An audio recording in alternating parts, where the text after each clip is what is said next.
Welcome back, dear children.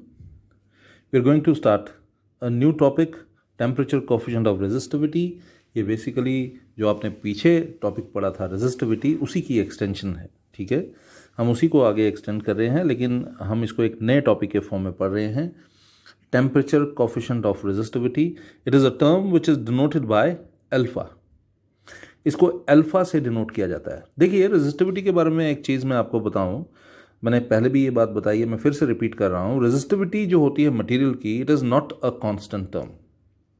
ठीक है, the resistivity of material is not constant. वैसे हम क्या करते हैं, रेजिस्टिविटी को, आपको याद होगा, हमने रेजिस्टिविटी को एक कांस्टेंट की तरह यूज़ किया था, लेकिन एक मटेरियल में रेजिस्टिविटी जो है वो कांस्टेंट नहीं होती. हाँ, एक फिक्स टेम्परेचर पर रेजिस्टिविटी कांस्टेंट होती है. ठीक है जी. अगर टेम्परेचर आप चेंज करते हो तो रेजिस्टिविटी में भी चेंज आती है, लेकिन आप कहते हैं एक फिक्स टेम्परेचर पे, तो एक फिक्स टेम्परेचर पर किसी मटेरियल को अगर आप लेते हो, सिल्वर को लेते हो 20 डिग्री सेल्सियस पर, उसका कभी भी आप जब रेजिस्टिविटी चेक करेंगे उसकी रेजिस्टिविटी सेम होगी. लेकिन अगर आप 21 डिग्री सेल्सियस पर करेंगे या 25 डिग्री सेल्सियस पर करेंगे तो it is definitely going to be different from the one at 20 degree Celsius. 20 degree Celsius पर रेजिस्टिविटी कांस्टेंट होगी. ठीक है, और 25 डिग्री सेल्सियस पर रेजिस्टिविटी उसी एलिमेंट की, उसी सब्सटेंस की, उसी मटेरियल की डिफरेंट होगी. ठीक है, तो चलते हैं, मैं शुरू कर रहा हूं आपके लिए. Temperature coefficient of resistivity. The resistivity of a material is not a constant term, remember, but it changes with temperature. हाँ, मैं again I am going to repeat the same line which I repeated and which I used in previous lecture, that at a constant temperature the resistivity remains same. आप 20 degree Celsius पर किसी material को लेते हैं और उसकी resistivity check करते हैं, वो आज भी उतनी ही होने वाली है, वो कल भी उतनी होगी. लेकिन अगर उसी रेजिस्टिविटी को आप 10 डिग्री सेल्सियस पर या 30 डिग्री सेल्सियस पर चेक करोगे तो वो 20 डिग्री सेल्सियस से डिफरेंट होगी. वैसे रेजिस्टिविटी कांस्टेंट होती है, बट एट constant temperature. ठीक है, at a fixed temperature resistivity is constant, but at a different temperature resistivity will definitely change. ठीक है, so resistivity of a material is not constant but changes with temperature. ये आपने याद रखना है. तो suppose करिए टेम्परेचर है T1 डिग्री सेल्सियस, तो यहाँ पर एक बॉडी जो है उसकी रेजिस्टिविटी आप नोट करते हैं और आप पाते हैं कि उसकी रेजिस्टिविटी है ρ1. ठीक है जी. उसी बॉडी की दूसरी टेम्परेचर पर, आप T2 डिग्री सेल्सियस टेम्परेचर पर जब आप उसकी रेजिस्टिविटी चेक करते हैं, ठीक है जी, तो आप वो रेजिस्टिविटी पाते हैं ρ2. ठीक है जी, ये उसकी रेजिस्टिविटी है. मैं रिपीट कर रहा हूं, T1 डिग्री सेल्सियस पर उसकी रेजिस्टिविटी है ρ1. ठीक है, T2 डिग्री सेल्सियस पर उसकी रेजिस्टिविटी है ρ2. ये आपने ध्यान में रखना है. So I am going to repeat it once again. We have a substance, कुछ भी सब्सटेंस हो सकता है, say any substance. Okay, at one temperature you noticed its resistivity is ρ1. At when the temperature changes, with the change in temperature, the resistivity, as I have told you, it changes. So at temperature T2, previously at T1 it was ρ1, now at T2 it is going to be ρ2. ठीक है जी. तो अब temperature coefficient of resistivity, जिसको हम alpha से denote करते हैं, उसको आप कैसे डिफाइन करते हैं? ठीक है जी. टेम्परेचर कोफिशिएंट ऑफ रेजिस्टिविटी जिसको हम अल्फा से डिनोट करते हैं, आप उसको कैसे डिफाइन करते हैं? वो होता है चेंज इन रेजिस्टिविटी. ठीक है, चेंज इन रेजिस्टिविटी मतलब ρ2 minus ρ1. Change in resistivity upon original resistivity multiplied by rise in temperature या change in temperature, that is T2 minus T1. ठीक है जी. So resistivity is actually temperature temperature coefficient of resistivity is actually a term denoted by alpha. Okay, and when we say alpha, that is temperature coefficient of resistivity. How to define it? You can define it easily. It is actually ratio of change in resistivity to the product of original resistivity and change in temperature. ठीक है जी। तो आप किस तरह से temperature coefficient को of resistivity को define करते हैं? वो डिफाइन करते हैं हम कि ये क्या है, रेशो है। किसका रेशो है? चेंज इन रेजिस्टिविटी का to the product of original resistivity and change in temperature. Okay, तो ये तो इस तरह से हो गया। यानी कि आप इसको इस तरह से भी लिख सकते हैं, मेरे ख्याल में आप समझ सकते हैं। इसको हम इस तरह से भी लिख सकते हैं, ρ2 minus ρ1 is equal to what? It is going to become alpha ρ1 T2 minus T1, alpha ρ1 into T2 minus T1। ठीक है जी, ये देख लीजिए। अब थोड़ा सा और आगे लेते हैं। ρ2 को मैं इधर ले जा रहा हूँ, ये क्या बन जाएगा? अल्फ़ा ρ1 T2 माइनस T1 और ये प्लस ρ1। मेरे ख्याल में अगर आप ध्यान से समझेंगे तो आपको पता लगेगा कि यहाँ पर ρ1 जो है वो कॉमन दिख रहा है। So ρ2 is ρ1 common, alpha T2 minus T1 plus 1, ये है ρ2 की वैल्यू। ठीक है जी, मैं रिपीट कर रहा हूं आपके लिए, आप देखिए। जब आपको डिफाइन करना होगा टेम्परेचर कोफिशिएंट ऑफ रेजिस्टिविटी को, तो temperature coefficient of resistivity is actually defined as the ratio of change in resistivity to the product of original resistivity and change in temperature. ठीक है जी। तो अब मैंने आपको बताया ये तो एक्चुअली डेफिनेशन थी, ये आपकी डेफिनेशन है, डेफिनेशन से ही आपने इसको ये निकाला। ठीक है जी।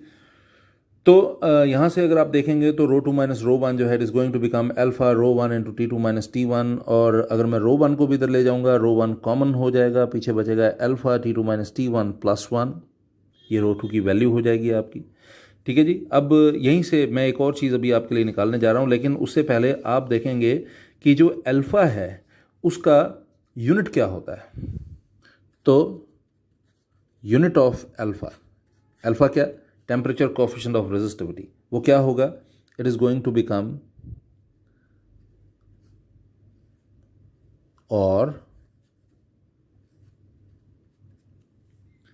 ठीक है जी, पर डिग्री सेंटीग्रेड। ये इसकी। चलते हैं। एक और चीज़ हमेशा याद रखिए, अल्फ़ा कैन हैव पॉजिटिव और negative values depending upon the nature of the material.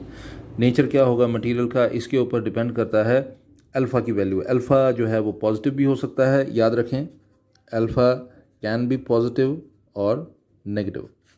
Alpha can be positive और negative, and the value positive और negative it completely depends on the nature of the material.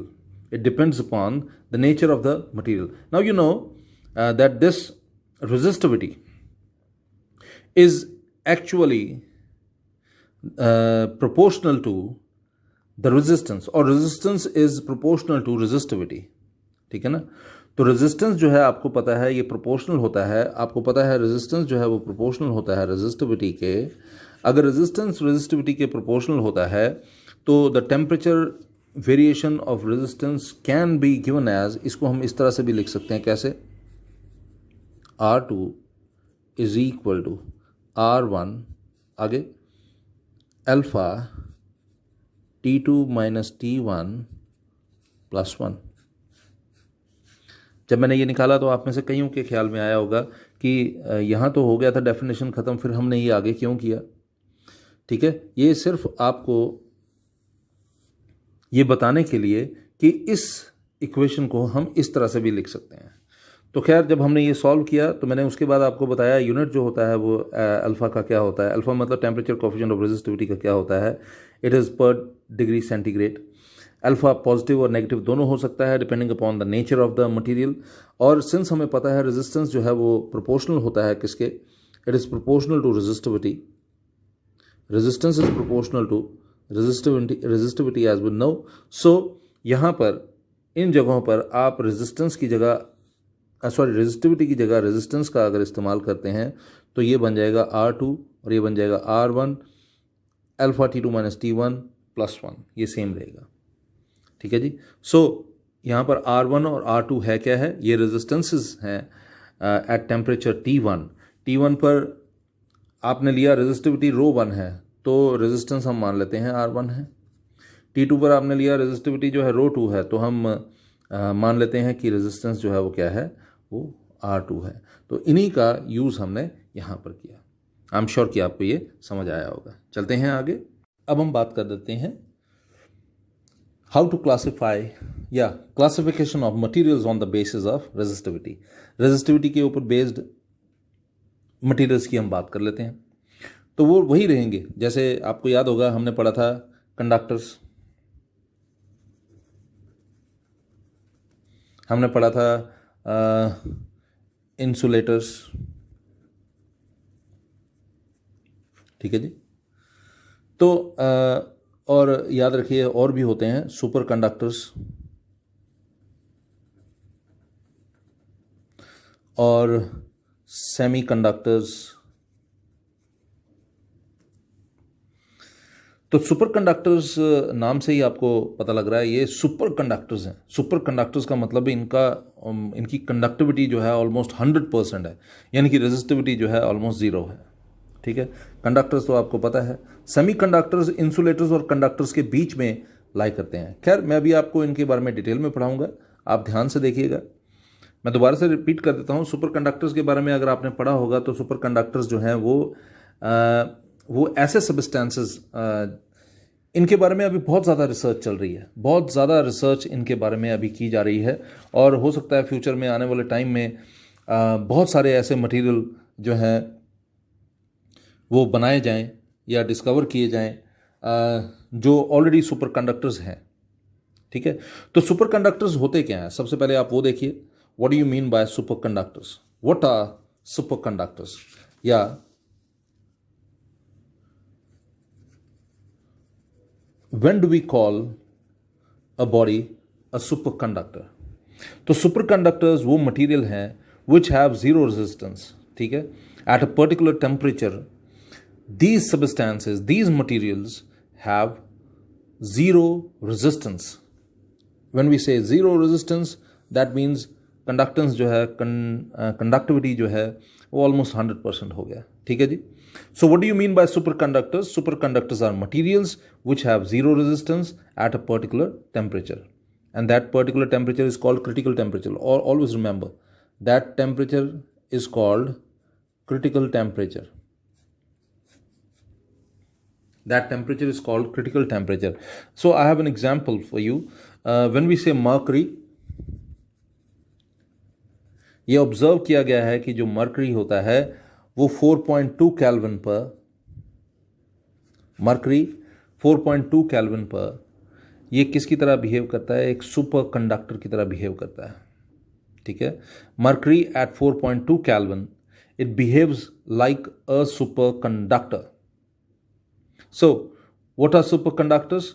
Super conductors are material with zero resistance. So these can be used for transmission of electric power without loss of energy. इसका मतलब है electric power की transmission के लिए हम इसका इस्तेमाल कर सकते हैं आने वाले समय में, और उस केस में एनर्जी का लॉस भी नहीं होगा। But the requirement of low temperatures makes the application of superconductors expensive and impracticable.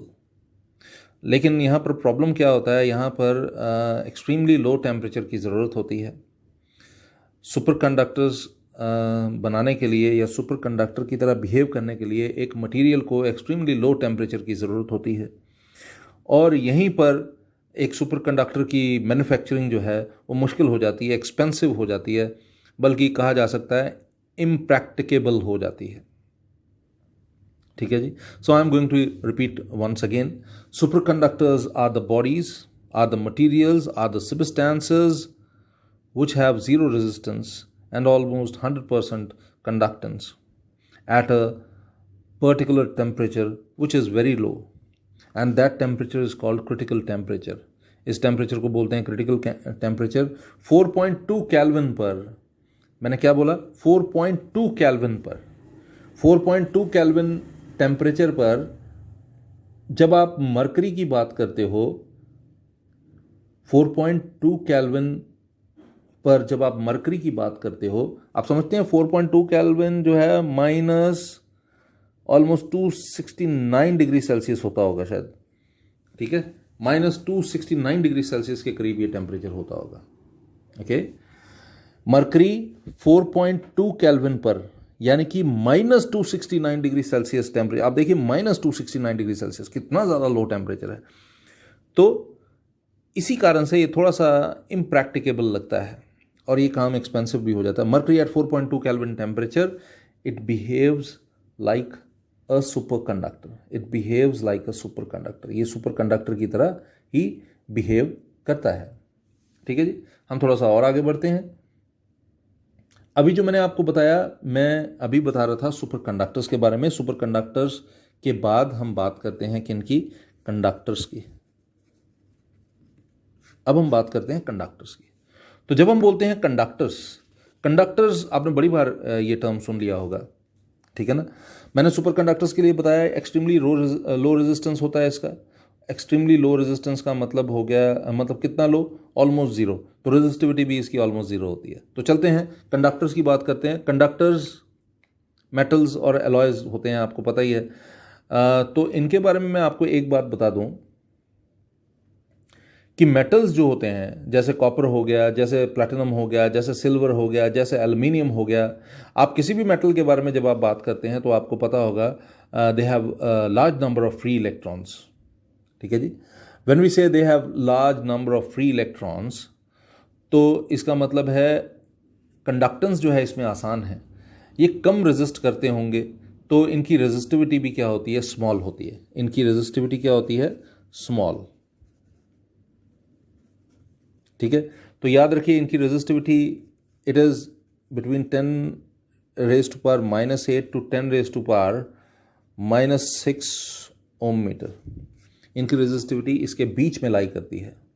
ठीक है जी, और एक और बात याद रखना है, यहाँ पर अल्फ़ा, ठीक है ना, ये हमेशा पॉजिटिव होगा। अल्फ़ा, मैंने अभी इस कंसेप्ट के बारे में आपसे बात की है। अल्फ़ा क्या है, it is temperature coefficient of resistivity. ये हमेशा यहाँ पर क्या होगा, पॉजिटिव होगा। चलते हैं, अगर ये तो हमने बात कर दी किसकी, मेटल्स की। ठीक है जी, अगर आप बात करते हो एलॉयज़ की, एलॉयज़ के केस में क्या होगा वो भी आपने याद रखना है। एलॉयज़ जो है उनकी resistivity is more than that of their constituent elements, metals. ठीक है, जब आप एलॉयज़ की बात करते हैं, मैंने ये ऑलरेडी आपको बताया हुआ है, एलॉयज़ के केस में resistivity is more as compared to their constituent metals। जिन मेटल से उनको बनाया जाता है उनसे इनकी रेजिस्टिविटी थोड़ी सी ज़्यादा होती है। ठीक है जी, और एक बात याद रखनी है आपको, और वो क्या है, in case of alloys alpha is positive but it's value is extremely small. इसके केस में अल्फ़ा नो डाउट पॉजिटिव होता है but it's value is very small. इसकी वैल्यू जो है बहुत ही छोटी होती है। मैं रिपीट कर रहा हूँ आपके लिए, सुपर कंडक्टर्स जो हैं ऐसे हैं जिनका रेजिस्टेंस ऑलमोस्ट ज़ीरो होता है, इसीलिए हम कहते हैं कि रेजिस्टिविटी भी ऑलमोस्ट ज़ीरो होती है। इनके साथ प्रॉब्लम ये है कि इनको बड़े लो टेम्परेचर पर ये सुपर कंडक्टर्स की तरह बिहेव करते हैं, इसलिए थोड़े से इम्प्रैक्टिकेबल होते हैं। मरकरी का एग्जाम्पल लिया, 4.2 केल्विन पर ये सुपर कंडक्टर की तरह बिहेव करता है।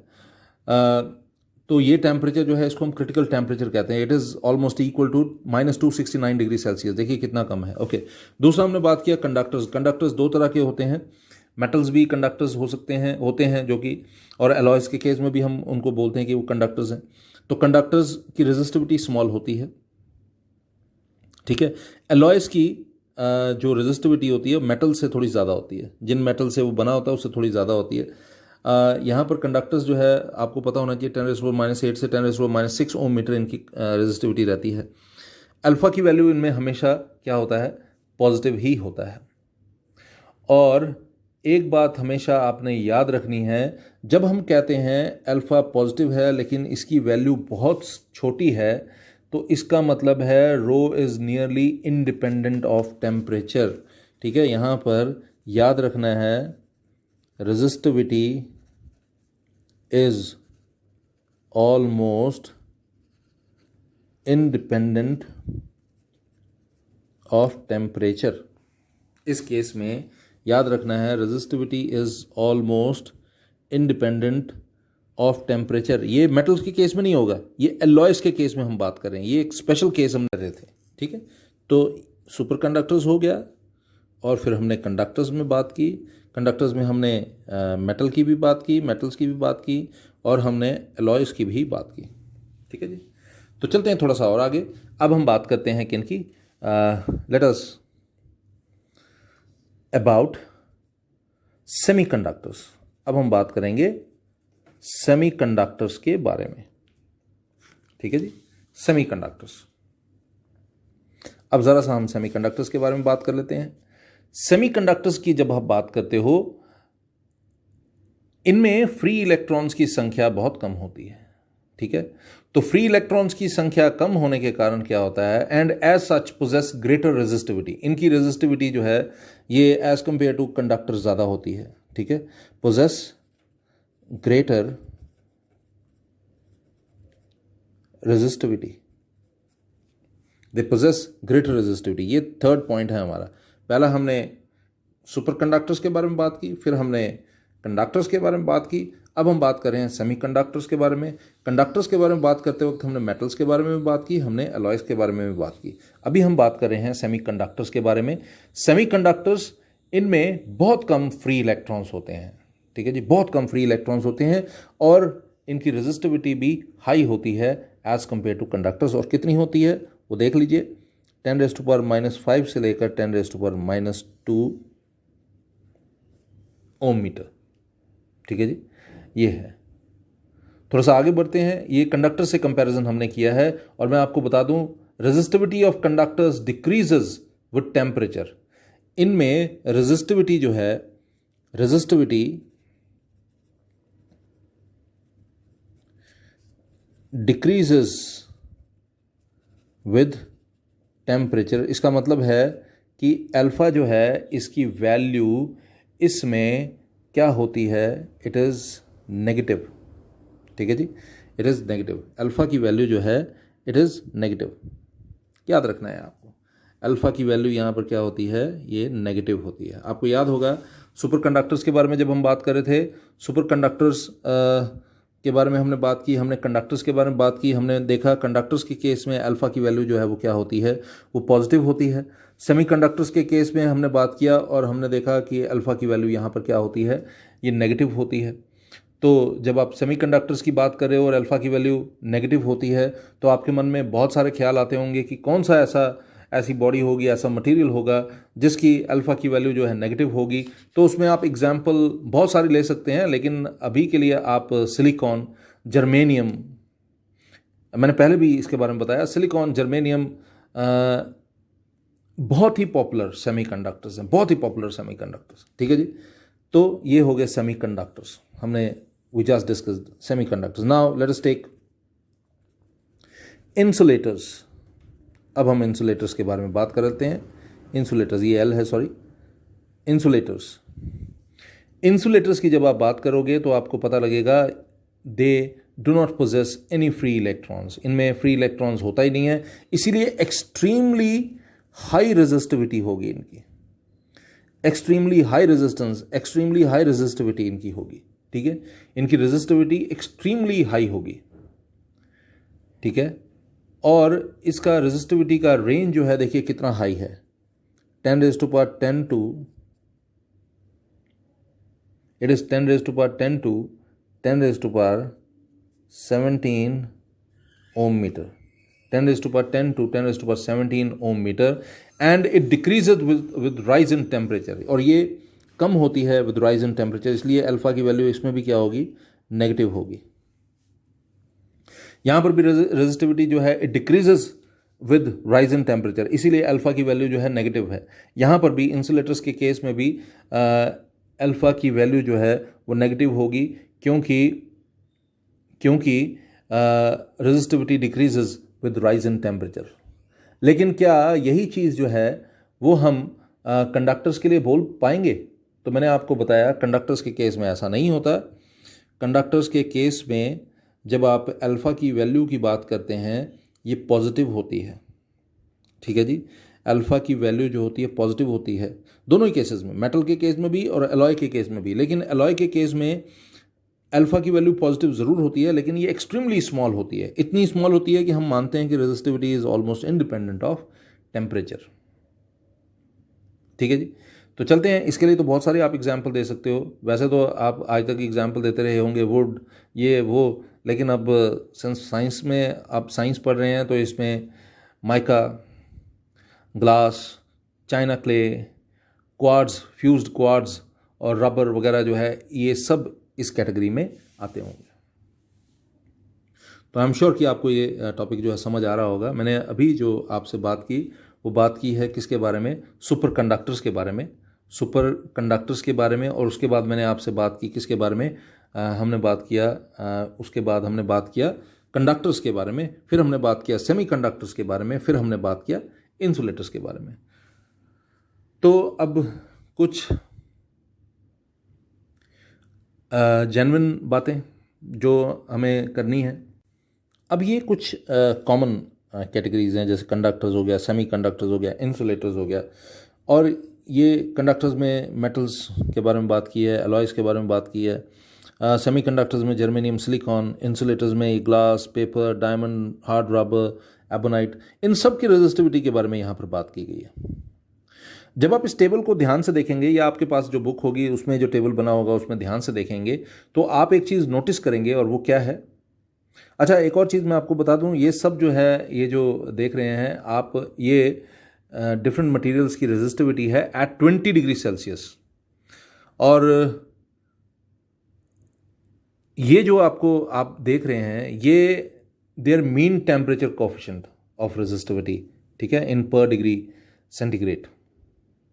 तो आप यहाँ पर एक चीज़ नोटिस कर रहे होंगे, यहाँ पर सिल्वर जो है इसकी रेजिस्टिविटी अगर आप देखेंगे तो ये लीस्ट है। जब आप बोलते हैं कि इसकी रेजिस्टिविटी लीस्ट है तो इसका मतलब है ये बेस्ट कंडक्टर है यहाँ पर, ठीक है जी। जब आप इन कंडक्टर्स की बात करते हैं, यहाँ पर रेजिस्टिविटी देखते हैं ये लीस्ट है, तो हम कहते हैं कि ये बेस्ट कंडक्टर है। तो क्वेश्चन ये होना चाहिए कि सर ये बेस्ट कंडक्टर है तो इसको हम इस्तेमाल में क्यों नहीं लाते, हम क्यों कॉपर का इस्तेमाल करते हैं या एल्युमिनियम का यूज़ करते हैं? तो उसका रीज़न ये है कि सिल्वर आपको पता है बहुत महंगा है, इसको हम यूज़ नहीं कर सकते। ये बहुत महंगा है, बहुत ही ज़्यादा महंगा है as compare to copper and aluminium, ठीक है जी। उसमें एक और चीज़ आप देख रहे होंगे, यहाँ पर एक और है टंगस्टन, आप देख पा रहे होंगे। टंगस्टन में ऐसा क्या खास है कि इसको हम इनकैंडेसेंट लैम्प्स में यूज़ करते हैं? हम इनको लैम्प्स वगैरह में क्यों, बल्ब्स वगैरह में इसका हम क्यों यूज़ करते हैं? तो उसका रीज़न ये है कि जो ये टंगस्टन है आप देख रहे हैं इसकी रेजिस्टिविटी है 5.2 × 10⁻⁸ ओम मीटर, और इतनी हाई रेजिस्टिविटी है इसकी एज़ कम्पेयर टू सिल्वर। तो लेकिन हम सिल्वर को यूज़ नहीं करते, हम इसको यूज़ में ला रहे हैं, या कॉपर को यूज़ नहीं कर रहे हैं, हम टंगस्टन को यूज़ में ला रहे हैं। उसका रीज़न है, तो वो देखिए रीज़न क्या है। टंगस्टन का मेल्टिंग पॉइंट हाई है, it is about 3380 degree Celsius, ठीक है। और लाइट को एमिट करने के लिए ये 2400 केल्विन, 2400 केल्विन जो है उस तक की हीट इसको एमिट करनी होती है, ठीक है जी, ठीक है। लेकिन जब आप बात करते हो, but its resistivity is low and as such as thin wire of tungsten which has high resistance is used as filament of incandescent lamp. अगर आप इसको बाकियों से कंपेयर करेंगे तो आपको पता लगेगा इसकी रेजिस्टिविटी आगे कईयों से बहुत कम है, ठीक है। तो इसकी खास बात ये होती है टंगस्टन की कि एक तो इसका मेल्टिंग पॉइंट हाई होता है, दूसरा 2400 केल्विन पर ये it starts emitting light, it becomes incandescent, ठीक है ना। और इसके बावजूद इसकी रेजिस्टिविटी जो है लो होती है, बहुत बहुत से कंपेयर करने पर आपको पता लगेगा इसकी रेजिस्टिविटी लो होती है। और एक और मैं आपको बात बता दूं, और वो ये है कि इसकी ऑक्सीडेशन भी आराम से नहीं हो पाती, ठीक है। लेकिन एक चीज़ होता है, at high temperature tungsten reacts with air forming oxide. High temperatures पर ऐसा होता है कि टंगस्टन जो है it reacts with air forming oxides. तो उसको अवॉइड करने के लिए जो आप इनकैंडेसेंट लैंप्स देखते होंगे, जो बल्ब्स देखते होंगे, आजकल तो वो दिखाई नहीं देते हैं, बहुत कम यूज़ में रह गए हैं। तो उन बल्ब्स के अंदर कोई इनर्ट गैस भरी जाती है, जैसे नाइट्रोजन भरा जाता है, नियॉन भरा जाता है, ताकि फिलामेंट की लाइफ जो है वो बढ़ जाए। तो मैं अभी आपको किसके बारे में बता रहा था? टंगस्टन के बारे में बता रहा था, ठीक है जी। अब टंगस्टन की जगह कॉपर क्यों नहीं यूज़ कर सकते या कुछ और क्यों नहीं यूज़ कर सकते? क्योंकि उनका मेल्टिंग पॉइंट लो होता है, ये उसमें मेजर एक प्रॉब्लम है। और हाई टेम्परेचर पर वो इतना ग्लो भी नहीं कर सकते जितना टंगस्टन जो है ग्लो करता है। खैर, थोड़ा सा और आगे बढ़ते हैं, हम बात करते हैं नाइक्रोम की। देख रहे हैं आप यहाँ पर nichrome 110 into 10⁻⁻8 ohm metre, high resistivity, extremely high resistivity. But always remember, it has high resistivity and high melting point too. इसका मेल्टिंग पॉइंट भी बहुत ज़्यादा होता है, और ये भी आमतौर पर हवा से रिएक्ट नहीं करता when it is red hot at 800 degree Celsius, ठीक है। यही रीज़न है it is used in heating devices such as electric heater, electric iron, toaster, geyser etcetera. अब बात करते हैं कॉपर की या एल्युमिनियम की। तो कॉपर और एल्युमिनियम ये तो they are metals, they have low resistivity and are generally used in electrical circuits and transmission lines. और देखिए, ज़्यादा प्रेफरेंस जो है लंबी ट्रांसमिशन लाइंस में हम प्रेफरेंस जो है वो कॉपर को नहीं देते, बल्कि एल्युमिनियम को देते हैं, क्योंकि aluminium is lighter than copper.